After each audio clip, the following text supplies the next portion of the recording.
Hello. അപ്പോൾ നമ്മുടെ ഒരു കോഴിയെ കൂടി അടവെച്ചിരുന്ന കാര്യം നമ്മൾ മുന്നത്തെ വീഡിയോയിൽ പറഞ്ഞിട്ടുണ്ടായിരുന്നു. പക്ഷേ അതിൻ്റെ വീഡിയോസും കാര്യങ്ങളും ഒന്നും എടുത്ത് എനിക്ക് അപ്ലോഡ് ചെയ്യാനൊന്നും പറ്റിയിട്ടുണ്ടായിരുന്നില്ല കേട്ടോ. ഇപ്പോഴാണ് കേട്ടോ അതിൻ്റെ ലാസ്റ്റ്, അതായത് അത് വിരിഞ്ഞപ്പോഴാണ് നമുക്ക് അത് ഒന്ന് ഇടാൻ പറ്റിയത്. അതൊരു കുഞ്ഞു വീഡിയോ ആയിട്ടാണ് ഇടുന്നത് കേട്ടോ. ലോങ് വീഡിയോസൊക്കെ ഇടണമെന്ന് കരുതിയതാണ്. പക്ഷേ ഞാനിപ്പോൾ താമസിക്കുന്നിടത്ത് നെറ്റ്വർക്കിൻ്റെ കുറച്ച് പ്രശ്നവും കാര്യങ്ങളൊക്കെ ഉണ്ട്. അപ്പോൾ അത് നമ്മളൊരു വീഡിയോ എടുത്ത് വെച്ചാലും അത് അപ്ലോഡ് ചെയ്യാൻ ഭയങ്കര ബുദ്ധിമുട്ടാണ് കേട്ടോ. അപ്പോൾ അതൊക്കെ കൊണ്ടാണ് വീഡിയോ കറക്റ്റായിട്ട് ഇടാനൊന്നും പറ്റാത്തത്.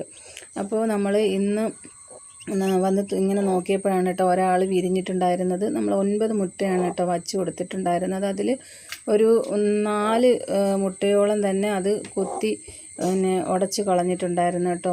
അപ്പോൾ ഇതെങ്ങനെയാണ് ഉടച്ചതെന്ന് നോക്കിയപ്പോൾ എനിക്ക് പിന്നെ മനസ്സിലായത്, ഇത് നമ്മൾ ഫസ്റ്റിലേ അട വയ്ക്കുന്ന കോഴിയാണ് കേട്ടോ. അപ്പോൾ അതുകൊണ്ട് തന്നെ അതിന് അത്യാവശ്യം ഇരിക്കാനും ഒന്നും അറിയില്ല. അപ്പോൾ ഭയങ്കര ബുദ്ധിമുട്ടായിരുന്നു കേട്ടോ എനിക്ക്. ഓരോ ദിവസം വന്ന് നോക്കുമ്പോൾ ഇങ്ങനെ ഓരോ മുട്ട വെച്ച് ഉടച്ചിട്ടിട്ടുണ്ടായിരുന്നു കേട്ടോ. പിന്നെ നമ്മളതെല്ലാം ക്ലീൻ ചെയ്ത് പിന്നെ നമ്മൾ വേറെ മരപ്പൊടിയും കാര്യങ്ങളൊക്കെ മാറ്റിയൊക്കെ ഇട്ട് കൊടുത്തോണ്ടിരുന്നു കേട്ടോ. എന്തായാലും 5 മുട്ടയിലാണ് അവസാനം വന്ന് നിന്നത് കേട്ടോ. അപ്പോൾ പിന്നെ ഞാൻ വിചാരിച്ചു ഇനി എന്തായാലും ഇതിനി അട വെക്കുന്നില്ല എന്നൊക്കെ കരുതിയതാണ് കേട്ടോ. പക്ഷേ ആ മുട്ട വിരിയുമോ ഇല്ലയോ എന്ന് നമുക്ക് കറക്റ്റ് അറിയാത്തത് കൊണ്ട് എന്തായാലും വെക്കാമെന്ന് കരുതി കേട്ടോ.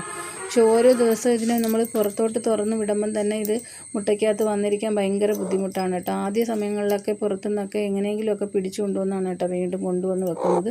പക്ഷെ കുറച്ച് ദിവസം ആയപ്പോഴത്തേക്കും പിന്നെ അതിന് മനസ്സിലായി കേട്ടോ, മുട്ടയിൽ അടയിരിക്കുന്ന എവിടെയാണ് ഇരിക്കുന്നതെന്നൊക്കെ ഉള്ള കാര്യങ്ങൾ മനസ്സിലായി കേട്ടോ. അപ്പോൾ അങ്ങനെ പിന്നെ നമ്മൾ ഈ പ്രാവശ്യം സാധാരണ രീതിയിൽ കരിക്കട്ട, മഞ്ഞൾ ഇതൊക്കെ ഇട്ടിട്ടാണ് കേട്ടോ വയ്ക്കുന്നത്. അപ്പോൾ ഞാൻ ഇപ്പോൾ ഇവിടെ അല്ല കേട്ടോ താമസം. ഇവിടെ ഈ കോഴി നമ്മൾ ഈ അട വെച്ചിരിക്കുന്ന ഒരു വീട്ടിലല്ല കേട്ടോ താമസം. അപ്പോൾ അതുകൊണ്ട് എൻ്റെ കോഴിയും കാര്യങ്ങളൊക്കെ നമ്മൾ ആദ്യം താമസിച്ചിരുന്നിടത്താണ് കേട്ടോ. അപ്പോൾ നമ്മളിപ്പോൾ മാറി താമസിക്കുന്നത് കൊണ്ട് അവിടുന്ന് ഇതെല്ലാം കൊണ്ടുവന്ന് വെക്കുന്നത് ഭയങ്കര ബുദ്ധിമുട്ടുള്ള കാര്യമാണ് കേട്ടോ. അപ്പോൾ മരപ്പൊടി മാത്രം നമുക്കിവിടെ ഉള്ളത് കൊണ്ടാണ് കേട്ടോ ഞാൻ ഇതിനകത്ത് തന്നെ അങ്ങ് വെക്കാമെന്ന് കരുതിയത്. ആദ്യമായിട്ടാണ് ഇങ്ങനെ ഞാൻ വെച്ച് നോക്കുന്നത് കേട്ടോ. അപ്പോൾ എന്തുകൊണ്ടാണെന്ന് കറക്റ്റായിട്ട് അറിയില്ല. ഈ കോഴിക്ക് നന്നായിട്ട് അടയിരിക്കാനൊന്നും അറിയത്തില്ലായിരുന്നു. അതിൻ്റെയൊക്കെ പ്രശ്നം കൊണ്ടായിരിക്കാം. എന്തായാലും നമ്മൾ മുന്നേ അടവെച്ചിട്ടുള്ള കോഴികൾ ഒന്നും ഇതുപോലെ മുട്ടയൊന്നും ഉടച്ച് കളയുകയോ ഒന്നും ചെയ്തിട്ടില്ല. പക്ഷേ ഇത് ഭയങ്കര ബുദ്ധിമുട്ടായിരുന്നു കേട്ടോ. പിന്നെ നമ്മൾ ഫസ്റ്റിലെ അല്ലേന്ന് കരുതിയിട്ടാണ് കേട്ടോ നമ്മളിതൊന്ന് ചെയ്ത് നോക്കിയത്. എന്തായാലും ഒരാളിപ്പോൾ നമുക്ക് കിട്ടിയിട്ടുണ്ട്. ഇനി 4 മുട്ടയും കൂടിയാണ് കേട്ടോ നമുക്കിതിലുള്ളത്. അതിൻ്റെ തോടും കാര്യങ്ങളൊക്കെ നമ്മൾ പറക്കി പുറത്ത് കളഞ്ഞിട്ടുണ്ട്, വൃത്തിയാക്കി വെച്ചിട്ടുണ്ട് കേട്ടോ. അപ്പോൾ ഇനി 4 മുട്ടയിൽ നമ്മൾ ഇരുത്തുകയാണ് കേട്ടോ കോഴിയെ. ഭയങ്കര കൊത്താണ് കേട്ടോ. നമ്മൾ അടുത്തോട്ട് ചെല്ലുമ്പോൾ തന്നെ നന്നായിട്ട് കുത്തുന്നുണ്ട്. ഇത് പിന്നെ നമ്മൾ മുട്ടയിൽ നിന്ന് എടുത്ത് മാറ്റിയപ്പോൾ തന്നെ അത് പുറത്തേക്ക് ഇരുത്തിയാൽ അത് അവിടെ തന്നെ അങ്ങ് ഇരിക്കുകയാണ് കേട്ടോ.